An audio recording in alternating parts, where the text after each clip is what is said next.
এই সাগরের তলদেশে কোটি কোটি প্রাণ বাস করে। প্রতিটি মুহূর্তই তাদের জন্য বেঁচে থাকার এক নতুন লড়াই। প্রবালগুলো শুধু রঙিন পাথর নয়, এগুলোই এই দেশের শহর, এই দেশের ঘরবাড়ি।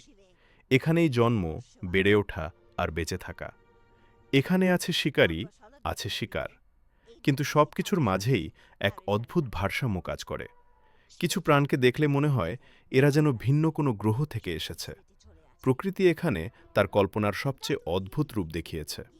আরও গভীরে গেলে, যেখানে সূর্যের আলো পৌঁছায় না, সেখানে শুরু হয় নিখুঁত অন্ধকারের রাজ্য।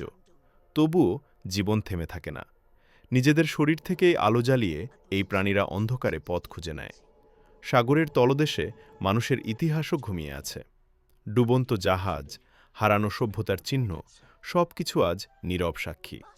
কিন্তু আজ এই সুন্দর দেশ হুমকির মুখে। প্লাস্টিক, দূষণ আর মানুষের অবহেলা এই নীরব পৃথিবীটাকে ধ্বংসের পথে ঠেলে দিচ্ছে। এই সাগর শুধু তাদের নয়, এই সাগর আমাদেরও। সাগর বাঁচলে আমরাও বাঁচব।